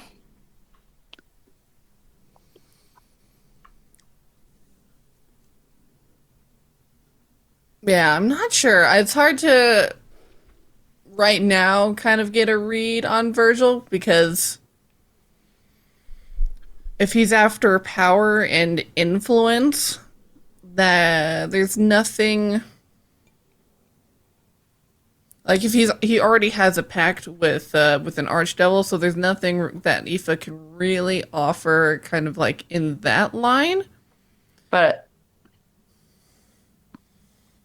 well, go ahead, sorry. I know that was really all my thought, but yeah, trying to like think about like blackmail that we can offer to bribe him. Might not be well, this is that guy's gonna be the bigger gamble than fucking Calpurnia. I will say he's probably the scariest of all of them. Asmodeus has a reputation for a reason, right? If even other archdevils are like, this guy might be our leader. We're not willing to say he's 100% our leader, but like if we had to pick one, he would probably get the vote. I think go ahead. I think that Marana is like probably a little bit more idiotically gung-ho about like, yeah, whatever. I think because in her mind, she's like representing the god of the underworld. So if she's like, yeah, whatever, devils. She's already dead. You know what I mean? And she's like super willing to do anything to like, you know, and Asmodeus would probably find that attractive. Yeah. I think she's also kind of like, that's my point with what I was going to say to Sage and Aoife is like, that guy's hot. And I'm going to let him, Morana's game plan and strategy is just literally, like I said earlier, telling the truth in a vague, flirty way. She's like, yeah, I was dead. Woke up in a coffin. They're like, are you serious? I don't know. I mean, your connection to Hades might be the sort of seductive power that would draw his interest into you a little bit more. If you'd be like, I'm here and I was brought here by something divine. That would probably be quite interesting too. That would be very attractive to him. I think you with him is probably a good pairing. I think that's a good move. What do we think about bribing Finch Latimer, the tiefling wizard who's the representative of Mephistopheles and arcane matters, of bribing him with something wizard. Unapologetic. Of bribing him with one of the potions that we got from the Naga in the challenge. One of your doses of cure-all anything? Mm-hmm. Oh, hot shit, yeah. Because we're obviously going to give one to Rook. That's like no question, but we still have 3 more, and I think that's a pretty good fucking vibe to someone whose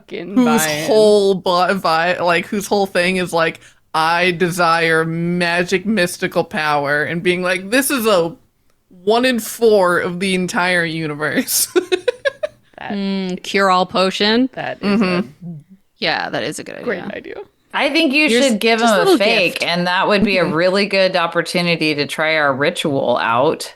I think that if there is that we would no, that would be a complete insult. I mean, because imagine he's like a level 20 wizard. We don't know that for sure, but you've got to assume that he's got very extremely powerful magic. Yeah, archdevils don't choose chumpies. It's extremely safe. 100% assume these people are at least as capable as you all at this level. He probably has true sight, so he can see through that, guys, easily. All right. We have to assume that is the case. And we also roll 1 sometimes, so that's where I'm like, I think it's worth a shot, but like, yeah, I mean, we'll still have 2 more potions after that, so I'm okay. I think it seems like a really fucking intense thing to just give to some asshole.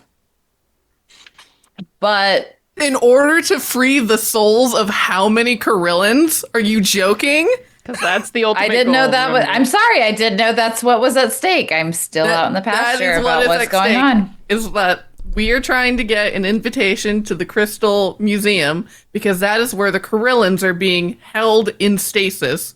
As So for museum Marana- displays in hell. So thank you. Thank Yeah, you so for that- clarifying. Yes, let's give them these two. so these souls are being trapped, unable to proceed in life or death. So That's that would be- disgusting. I hate that. yeah. Wait, We are did you trying guys to fill me rescue in them. on this? Yeah. Yes. Yeah. So these people as the like lords of like the number one servants of the lords of hell are probably your best chance of getting an invitation from another archdevil, which is the curator, to go to his museum because he invites only an exclusive bunch of museum. So it's probably incredibly safe to assume at least one of these people has received an invitation.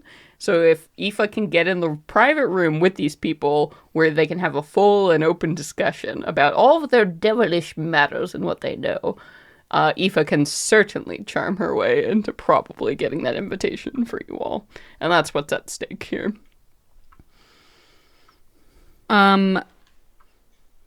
Do we think that the poker thing is a decent plan for? I definitely like the Capernaum? idea of Tony trying to get the game together with like her staff to see what like dirt she can dig up and stuff. Yeah. I like that a lot. Yeah, I think digging up dirt with the staff and then like constantly racking up their debt and like getting probably their wages will get her attention. And she might even from there be interested in playing a game. But who knows? But I think in the small amount of time we have, try and create some kind of reputation of this incredible poker player. I will recommend, because her staff probably are, if you're a devil and you trade in devilish favors, if you make a high bargain, like you offer something really valuable and you win the day, that is certainly something that would be very interesting to these devils, because they are probably deeply indebted to their mistress, and that's probably why they're here, for various reasons or others. Yeah. Offer something really valuable to Or whoever's interested in playing, you mean? Or, yeah, try to get something very valuable from them that she might not have not already taken, right? It's think of it in that terms. If she's the ultimate gambler, what would attract a gambler's attention? What kind of stakes? Because people notice if you walk in and you lay some big ol' stakes on the table. That is very interesting, especially if you win. What about the book you have with Poe trapped in it? What about the book? Oh man, I mean, trying to gamble the book? Damn, offering Nassim. a contained archdevil to another archdevil, yeah, that would do it. How but are you gonna you get willing that to pay book? that? Shit. I'm asking Sage how they feel about that. I mean, like the other things of value we have are weapons, those potions, gold. Or your soul. Yeah, there's My your soul. soul, we memories. we didn't do the identify spell on the coin, but here's the We spoiler didn't. I alert. wanted to. Here's what that was, real quick. The coin offers you no benefits and can't be activated, but what you learn is there is a soul contained, trapped within it. Souls are the currency of hell. This coin represents one eternally trapped, tortured soul within a coin. It is one of millions that just are bargaining chips in hell, because everything is about souls. The transaction of souls at the end of the day for devils. And here it is. But that doesn't sound like it'd be something powerful enough to draw her interest. No, if not it's one coin. A dime a dozen. You're right. Yeah. You don't know how many, like, maybe this is just a part of a soul or a lesser soul. You know, this is probably a penny, right? Your soul might be worth a gold piece. Who knows? What about one of the suits of armor from the Arcane Knights? Ooh, that could be interesting. I'm gonna definitely want to follow up on that soul coin that you just described, because Oh, it's horrible. what I learn about it, I'm gonna Hades want would hate to. I'm gonna. That would be probably gonna the be whole really- reason why devils aren't super cool in Hades. I'm gonna very much want to follow up about that coin. But the book is definitely probably the most enticing aside from our mortal souls. And if we come up with a way to deceive them to get it back, I think that extra earns their respect, but we gotta be very fucking clever about that. 'Cause also, if Aoife loses the book and the connection to Poenya, she loses her seat at the table with the Diabolist, because these are people who are bound to an archdevil, and if you lose your connection to an archdevil, then Aoife can't be at the table. She can't be in the club, right? All right, so are you technically bound by Poenya? She has not done anything or demanded anything of Aoife so far. I think that's the gambling card, homie. I think you can show up as a representative of Poenya. I think that's happening. Oh yeah, Poenya has given her full permission That's why I'm to here. let Aoife do that without asking anything in return, which is great. Maybe suspicious, maybe not. Who knows? You don't know really enough about her. Are you flying that flag? Yeah. Oh, okay. She's wearing the sigil of Poenya. Got it. Oh. Okay. Sorry, there's a lot of details that I hear, and it takes a while to fucking saturate. But the thing is, most people in the room have no idea. But you can 100% guarantee that these 4 people I've described have noticed that. And have noticed that Aoife is the one who is potentially going to come into their meeting and at the table. And they're judging her very harshly. Yeah, no shit. You're showing up as the representative of revenge and repercussions. Yes. So they're very wary. Exactly. So that's also part of the challenge. It's like, oh. And so our job is to be like, it's cool. It's like this person who came to the party and, last time they like beat the shit out of that one guy, right? Like murder him in the parking lot. Like, yeah, he deserved it. But also like, actually, whoa, that's a very intense person to have at your party, right? So like you can factor that in a little bit about we need to figure out why each of these individuals has gotten cozy with their prospective arch demons, devils, very important distinction. Devils. They're in a contract because their heart is bleeding about something, because they are ultimately mortal. Mm-hmm. And we need to figure out... That's the blackmail angle, if you want to go that route. Why? Mm-hmm. So we can, instead of them being horrible people, we can find what makes them not horrible. Even though they're being horrible in some capacity, because they're made a contract with a fucking devil. I mean, you know that they have a soft to spot for something. Yeah. And the thing is, we gotta find their soft spot. Aoife is here with a representative of an archdevil too, and she didn't make a contract. So you're making a lot of assumptions about these people. They are the chosen of these devils. You don't know the whole story, which makes basing them my dangerous. assumptions off of what the devils represent. Yep. And Poenya, I'm kind of fucking on board with that. It's like, yeah. What's up, Shiva? You. All right. The armor you're talking about, Sage, you're talking about the avatar? Yeah, the avatar-like armors from each of the knights avatar had. light that you collected off the... I think you only have the one set from the Red Knight. I think so. I don't think we the took Purple Knight everyone blew up. else's stuff. Oh, and the other one's evaporated. They got away. Oh, the blue and the green knights got away. That's right. We only have the one. And we promised we would destroy it. Not the armor, just the sword.